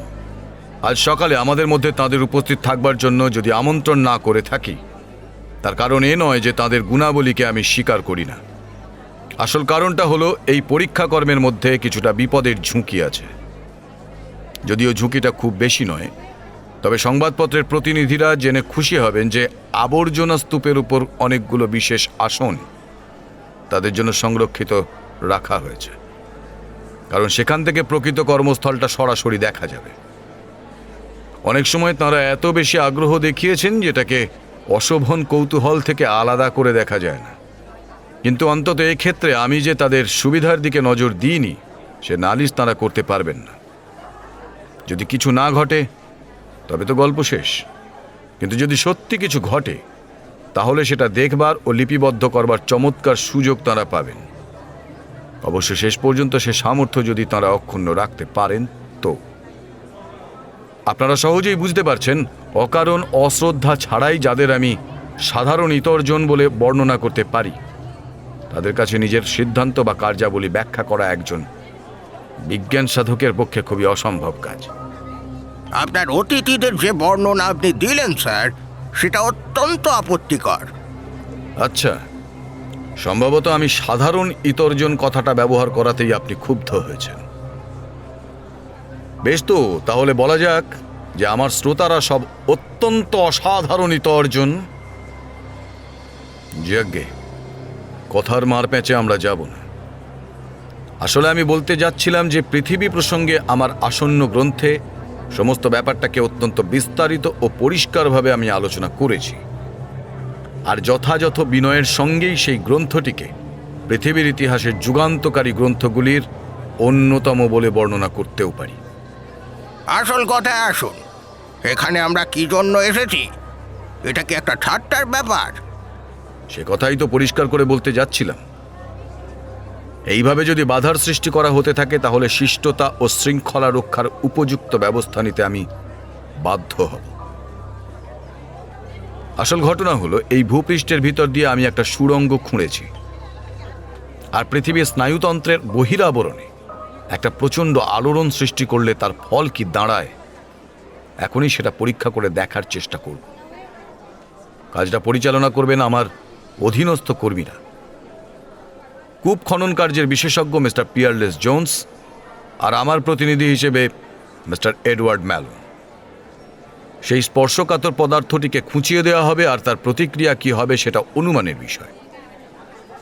আপনারা দয়া করে আসন গ্রহণ করলে এই দুই ভদ্রলোক গহ্বরের ভিতরে নেমে যাবেন এবং পরিকল্পনা মতন কাজ শুরু করবেন। তারপর এই টেবিলে রাখা বৈদ্যুতিক বোতামটা আমি টিপে দেব, তাহলেই সেই পরীক্ষার কাজ সম্পূর্ণ হবে।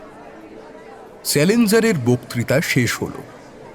সকলে স্বস্থানে ফিরে যেতে লাগলো এবং সেই সঙ্গে সমালোচনা ও ক্ষোভের গুঞ্জনও শোনা যেতে লাগলো। স্তূপের উপর বসে রইলেন চ্যালেঞ্জার একা।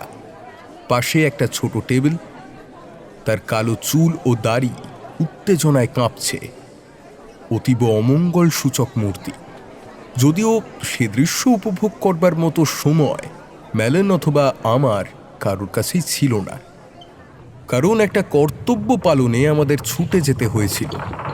20 মিনিট পরে আমরা সুড়ঙ্গের তলদেশে পৌঁছে গেলাম এবং অনাবৃত স্থানটার উপর থেকে ত্রিপলটাকে তুলে ফেললাম। আমাদের সামনে দেখা দিল একটা বিস্ময়কর দৃশ্য। একটা অদ্ভুত জাগতিক টেলিপ্যাথির সাহায্যে পুরাতন গ্রহটা বোধহয় জানতে পেরেছে যে একটা অভূতপূর্ব ব্যাপার ঘটবার চেষ্টা হচ্ছে। খোলা পদার্থটা টকবক করে ফুটছে, বড় বড় ধূসর বুদবুদ উঠছে আর সশব্দে ফেটে যাচ্ছে। চামড়ার নিচেকার বাতাস ও সূক্ষ্ম গর্তগুলো আলাদা হয়ে গিয়েও যেন উত্তেজিতভাবে আবার মিলে যাচ্ছে। আড়াআড়িভাবে প্রসারিত ছোট ছোট ঢেউগুলি আগের চাইতে আরও শক্তিশালী ও দ্রুত লয়ে চলছে। উপরিভাগের নিচে যেসব সরু পথ এঁকে বেঁকে মিলিত হয়েছে, তার মধ্যে এক ধরনের গাঢ় রক্তিম তরল পদার্থ যেন কাঁপছে বলে মনে হল। সবকিছুর মধ্যেই জীবনের স্পন্দন। একটা ভারী গন্ধ বাতাসকে মানুষের ফুসফুসের পক্ষে অনুপযুক্ত করে তুলেছে। এক দৃষ্টিতেই সেই অদ্ভুত দৃশ্যের দিকেই তাকিয়েছিলাম। হঠাৎ আমার পাশ থেকেই ম্যালন আর্তস্বরে চেঁচিয়ে উঠল, হা ভগবান! জোন্স, জোন্স, দেখো দেখো! এক পলকের জন্য সেদিকে তাকিয়ে পর মুহূর্তেই আমি বৈদ্যুতিক সংযোগ ঠিক করে নিয়ে এক লাফে লিফটের মধ্যে ঢুকে পড়লাম। চেঁচিয়ে বললাম, চলে এসো! বাঁচতে চাও তো শীঘ্রই এসো! এরপর যা দেখলাম তা সত্যি ভয়াবহ। দেওয়ালগুলো ভীষণভাবে কাঁপছে। যে গর্তগুলোর মধ্যে কড়িকাঠ দুটো বসানো ছিল, তার উপরে ওই স্পন্দনের প্রভাব পড়েছে। পরিষ্কার বোঝা যাচ্ছে কড়িকাঠ দুটো মাত্র ইঞ্চি দুয়েক সরে গেলেই পড়ে যাবে, এবং তা যদি হয় তবে আমার দণ্ডটার ধারালো মুখটা বৈদ্যুতিক শক্তি ছাড়াই পৃথিবীকে বিদ্ধ করবে। আর সেটা ঘটবার আগেই ম্যালান ও আমাকে সুড়ঙ্গের ভিতর থেকে বেরিয়ে যেতেই হবে। যে কোনো মুহূর্তে একটা তুমুল আলোড়ন সৃষ্টি হতে পারে আমাদের ঘিরে। তখন ঝুঁকি নিয়ে ধরিত্রীর 8 মাইল গভীরে বসে থাকা ভয়ঙ্কর রকমের বিপজ্জনক হবে। উন্মাদের মতো আমরা ভূপৃষ্ঠের দিকে পালাতে লাগলাম। সেই যাত্রার দুঃস্বপ্নের কথা আমরা কেউ কি কোনোদিন ভুলতে পারবো? লিফট শোঁ শব্দে উপরে উঠছে, তবু প্রতিটি মিনিটকে এক একটা ঘন্টা বলে মনে হচ্ছিল। প্রতিটি স্তরে পৌঁছেই এক লাফে লিফট থেকে নেমে আর এক লাফে পরবর্তী লিফটে চেপেই বৈদ্যুতিক বোতাম টিপে দিচ্ছি আর হু হু শব্দে উপরে উঠছি। ইস্পাতের জাফরি কাটা ছাদের ভিতর দিয়ে অনেক দূরে একটা ছোট্ট আলোর বৃত্ত দেখতে পাচ্ছি। সেটাই সুড়ঙ্গের মুখ। মুখটা বড় হতে হতে একসময় পূর্ণ বৃত্তের আকার ধারণ করতেই আমাদের খুশি ভরা চোখ দুটি সুড়ঙ্গ মুখের ইটের দেওয়ালের উপর পড়ল। তীর বেগে উঠছি, উপরে উঠছি। অবশেষে আনন্দ ও কৃতজ্ঞতার এক উন্মাদ খুশির মুহূর্তে দুজনই সেই কারাগার থেকে লাফিয়ে নেমে আর একবার সবুজ ঘাসের বুকে পা ফেললাম। কিন্তু ওই পর্যন্তই। সুড়ঙ্গ মুখ থেকে 30 পাও যায়নি এমন সময় অনেক অনেক নিচে আমার লৌহ শলাকাটি তীব্র গতিতে ছুটে গিয়ে পৃথিবীর স্নায়ু কেন্দ্রে বিদ্ধ হল। কি ঘটেছিল? ম্যালান বা আমি কেউই কথা বলার মতো অবস্থায় ছিলাম না। প্রচণ্ড সাইক্লোনের এক ধাক্কায় স্থানচ্যুত হয়ে আমরা ঘাসের উপর গড়াতে শুরু করলাম। বরফের উপর দুটো গোল পাথরের মতো আমরা দুজনে অনবরত তালগোল পাকিয়ে পাক খেতে লাগলাম।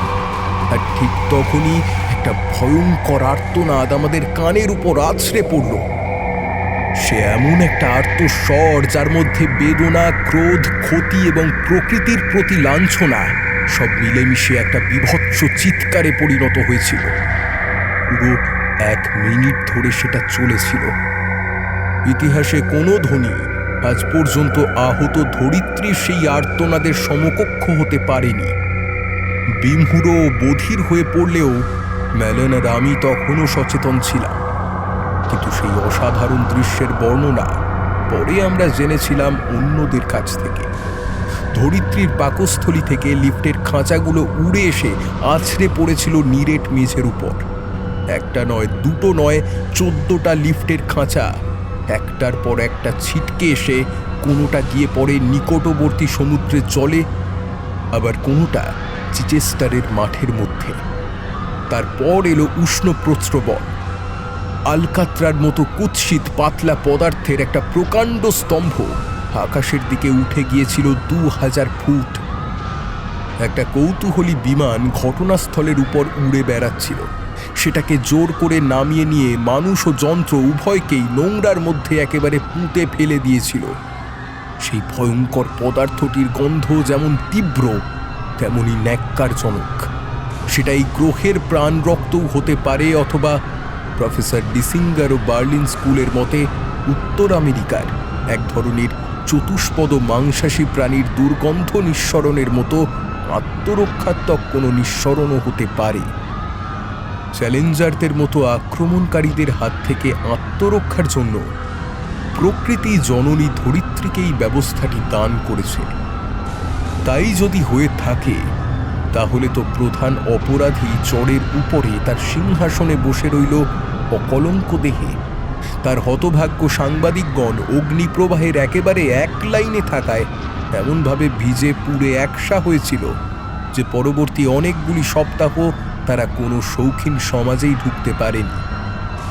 সেই নোংরা আলকাত্রার কাদা বাতাসে ভেসে গিয়েছিল দক্ষিণ দিকে। আর যে বেচারি দর্শকরা কি ঘটে তা দেখবার জন্য ধৈর্য ধরে দীর্ঘ সময় পাহাড়ের চূড়ায় অপেক্ষা করছিল, তাদের মাথাতেই পড়ল সেই সব পদার্থ। অবশ্য কেউই হতাহত হয়নি, কোনো বাড়িও পরিত্যক্ত হয়নি, কিন্তু অনেক বাড়ি দুর্গন্ধে ভরে উঠেছিল।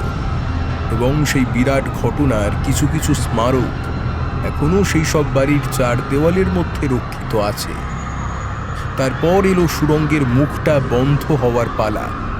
প্রকৃতিতে যেমন কোনো ক্ষতস্থান ধীরে ধীরে নিচ থেকে উপরের দিকে শুকিয়ে আসতে থাকে, তেমনি ধরিত্রীও অতি দ্রুত গতিতে সেই প্রাণ পদার্থের ভাঙচুরগুলোকে মেরামত করে ফেলল। সুড়ঙ্গের দেওয়ালগুলো বুজে আসার শব্দ একবার নিচ থেকে প্রতিধ্বনিত হয়ে ক্রমাগত উপরে উঠতে লাগলো। তারপর একটা কান ফাটানো শব্দ করে সুড়ঙ্গ মুখের ইটের গোল দেওয়ালটা চ্যাপ্টা হয়ে একসঙ্গে হুড়মুড় করে ভেঙে পড়ল। পরক্ষণেই একটা ছোটখাটো ভূকম্পনে জঞ্জালের পাহাড়টাকে ভূমিসাৎ করে দিয়ে ঠিক যেখানে গর্তটা ছিল সেইখানেই গড়ে তুলল ভগ্ন স্তূপ ও ভাঙা লোহালক্করের 50 ফুট উঁচু একটা পিরামিড। শুধু যে প্রফেসর চ্যালেঞ্জারের পরীক্ষার অবসান হলো তাই নয়, চিরদিনের মতো সেটা মাটির নিচে মানুষের চোখের আড়ালে চলে গেল। রয়্যাল সোসাইটি যদি একটা স্মৃতিস্তম্ভ না তুলত, তাহলে এই উল্লেখযোগ্য ঘটনাটি ঠিক কোথায় ঘটেছিল সেটা আমাদের বংশধররা কোনোদিনও জানতে পারত কিনা সন্দেহ। এরপর অনেকক্ষণ পর্যন্ত সবকিছু একেবারে চুপচাপ। একটা উৎকণ্ঠ স্তব্ধতা বিরাজ করতে লাগলো। ক্রমে লোকজনের সম্বিত ফিরে এলো। তারা বুঝতে চেষ্টা করলো ঠিক কি ঘটেছিল, কেমন করে ঘটেছিল। সবাই একযোগে চ্যালেঞ্জারের দিকে ফিরে তাকালো। প্রান্তরের প্রতিটি কোণ থেকে উঠল প্রশস্তির চিৎকার। ঢিবিটার উপর থেকে নিচে তাকিয়ে দেখা গেল অজস্র রুমালের ওঠানামা। পিছনের দিকে তাকালে আজও আমি প্রফেসর চ্যালেঞ্জারের সেই শান্ত চিন্তাশীল চেহারা স্পষ্ট দেখতে পাই। তিনি চেয়ার ছেড়ে উঠে দাঁড়ালেন। চোখ দুটি আধ বোঝা, মুখে সচেতন কৃতিত্বের হাসি। বাঁ হাতটা হাঁটুর উপরে রাখা আর ডান হাতটা রয়েছে ফ্রককোটের বুকের মধ্যে। বলাই বাহুল্য, এ ছবি চিরকালের জন্য ধরে রাখা হবে, কারণ আমার চারদিক থেকে তখন পাখির কিচির মিচিরের মতো ক্যামেরার মুহুর্মুহু বাটন ক্লিকের শব্দ কানে আসছিল। তিনি যখন মাথাটা নুইয়ে প্রাঙ্গণের চারিদিকে তাকাতে লাগলেন, তখন তার দেহে জুন মাসের সূর্যের সোনালি কিরণ এসে আছড়ে পড়ছিল।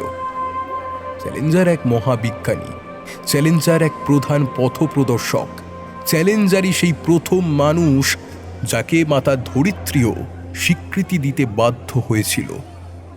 উপসংহারে একটি মাত্র কথা, এই কথা অবশ্য সর্বজনবিদিত, যে এই পরীক্ষার ফল হয়েছিল জগৎচোরা।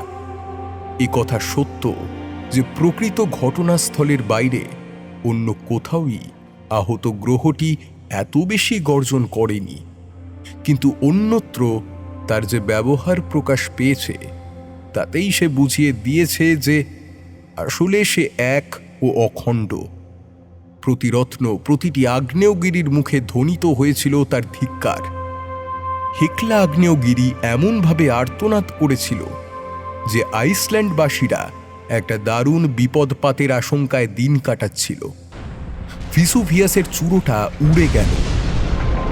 ইটনার মুখ থেকে এত বিপুল পরিমাণ লাভা নির্গত হয়েছিল যে প্রচুর আঙুরের ক্ষেত ধ্বংস করার দায়ে ইটালির আদালতগুলিতে চ্যালেঞ্জারের নামে 5 লক্ষ লিরার ক্ষতিপূরণ রজু হয়েছিল। এমনকি মেক্সিকোতে এবং মধ্য আমেরিকার নানা স্থানে তীব্র নারকীয় বিক্ষোভ শুরু হয়েছিল এবং স্ট্রমবেলির হাহাকারে গোটা পূর্ব ভূমধ্যসাগরীয় অঞ্চল ভরে উঠেছিল, মুখর হয়ে উঠেছিল সমগ্র মানব জাতি।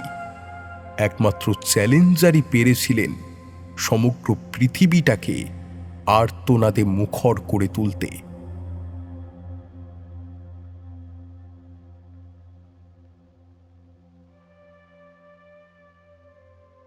শুনছিলেন স্যার আর্থার কোনান ডয়েলের লেখা হোয়েন দ্য ওয়ার্ল্ড স্ক্রিমড অবলম্বনে মনীন্দ্র দত্তের অনুবাদ ধরিত্রীর আর্তনাদ।